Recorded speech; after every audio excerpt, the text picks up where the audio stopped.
Welcome to Defense News Plus. Tibetan Border Police conducts snowcraft training in extreme cold conditions. Indo-Tibetan Border Police Jawans practiced ice snowcraft training at a high altitude of 11,000 feet. They trained in extreme cold conditions with enthusiasm. The video released by ITBP showed the efforts of the team. The next update, Aeronautical Development Agency and Hindustan Aeronautics Limited have decided to continue using the MK.16 IN-16G ejection seat. This seat is originated from Britain and made by Marty Baker. This seat will be used for LCA Tejas AF MK2 fighter aircraft. India will produce 144 such seats in total, out of which 51 seats have already been ordered for LCA Tejas MK1 fighter jet and 93 seats to be produced in near future for LCA Tejas MK1A fighter jet. The British company suggested India to use new MK.18 seat for their 5th generation fighter jet AMCA and twin-engine deck-based fighter jet. But Hindustan Aeronautics Limited and Aeronautical Development Agency insist on using current MK.16 seats for their upcoming fighter jets.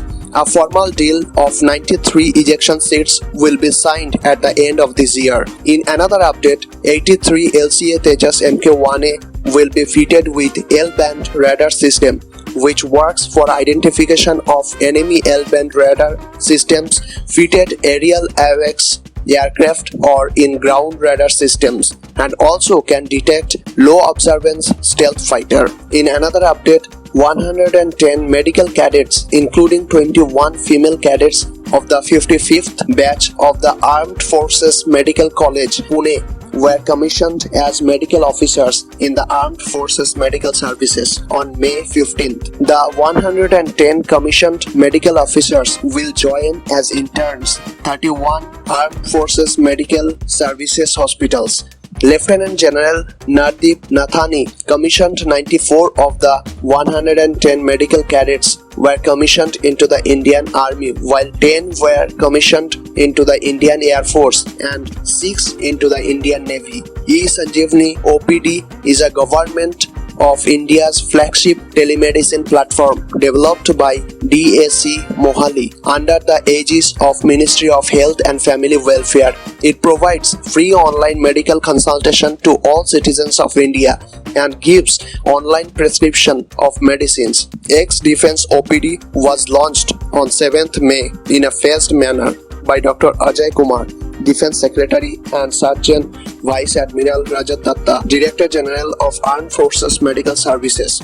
Initially available in Uttar Pradesh, it was extended to Rajasthan on 10th May and Uttarakhand on 11th May. After the successful rollout in 3 states, ex-Defense OPD has been rolled out across the country on 14th May. In another update, DRDO's CVRDE has released request for information for manufacturing domestically of 600 horsepower engine of 25-ton wheeled armor vehicle.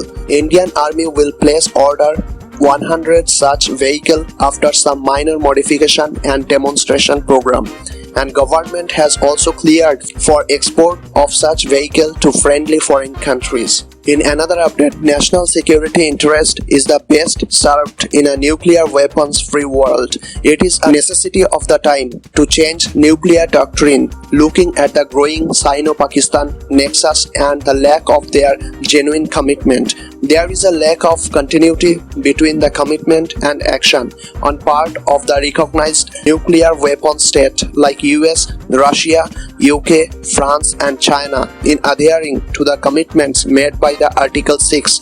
Nuclear weapon states, especially America and Russia, acknowledged the world reducing their nuclear weapons or warheads, but they are threatening each other with nuclear weapons these days, and even intensified the process of testing nuclear weapons and recalibrating the existing nuclear arsenal. India has not been heard at the United Nations whenever India has voiced for nuclear disarmament. India's efforts in terms of ideas, resolution and action plans to achieve a nuclear weapons-free world At the United Nations, China increased the number of nuclear weapons and nuclear states by giving nuclear technology to Pakistan, and Pakistan gave to North Korea. Despite India had not signed to the Non-Proliferation Treaty, it celebrated all the provisions of the NPT agreement and guidelines strictly. India's nuclear weapons is truly for the deterrence purpose. In this situation, India needs to change the nuclear doctrine because the neighbor states China and Pakistan are increasing their nuclear weapons and will continue in the coming decades, which is a big concern for India. Looking at the context, India should take some bold steps to counter Sino-Pakistan nexus. What do you think about it? Please let us know in the comment box below. In another update, Quad countries first met in 2007. China reacted badly. Demarches to each state, Canberra and New Delhi downplayed the significance of the gathering and moved away from the concept and kept into cold storage for a decade. President Xi may view the current crisis in India as an opportunity to thaw relations after last year's border crisis. The Indian public are seeing China as a positive sign when they agreed to disengage and pulled back their troops from the Bangangsu area of Ladakh. Indian leaders will remain skeptical of China's strategic intentions towards India. Indians will not easily forget China's border aggression despite Beijing's current overturns. Quad's fundamental role is to uphold the rules-based international order, and its vision for the Indo-Pacific is as relevant as ever. Indeed, Quad's recent initiative to ramp up Indian medicine production by the end of 2022 and demonstrates its role in providing solution to counter the current crisis. Quad is creeping very slowly and facing trouble to expand and coordinate itself because of the bureaucratic complexity of convening and coordinating among four powerful democratic nations. Quad is now starting to shape and define its purpose, preserve the open, free, transparent and rule-based order that facilitates trade, economic and political development in the Indo-Pacific region. China increased its military modernization efforts and used naval power to concrete territorial claims in the South and East China Seas and increased its movement into the Indo-Pacific region. It also ramped up aggression along its disputed borders with India, strengthened its grip on Tibet, established its autocracy in Hong Kong, and employed both state power and illegal way to sustain global technological dominance. But now Quad states are cooperating each other strongly and facilitating trade, technology and military access. That is a big challenge for China at this moment. Next update, even as the European Union has got politically weakened by Brexit, internal tensions between Western European countries and Eastern ones, notably Hungary and Poland, over issues of democracy and European values, problems of migrations, Islamism, terrorism and rise of right-wing forces, and in addition economically enfeebled by the still uncontrolled COVID crisis.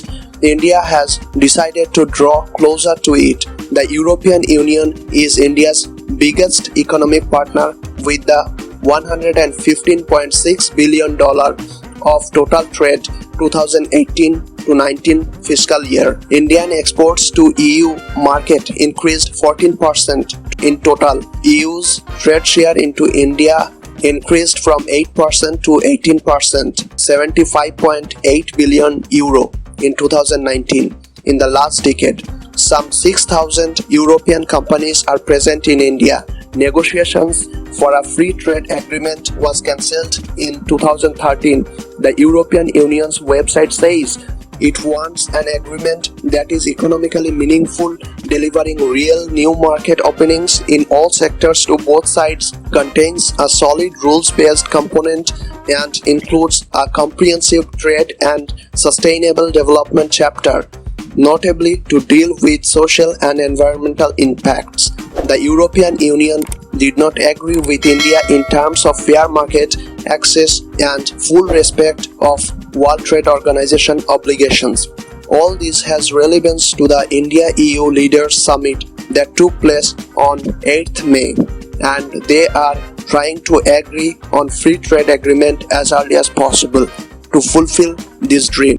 That's it for today. If you like our work, then please hit the like button, share this video and do subscribe this channel to get the notification of the next video. Thank you.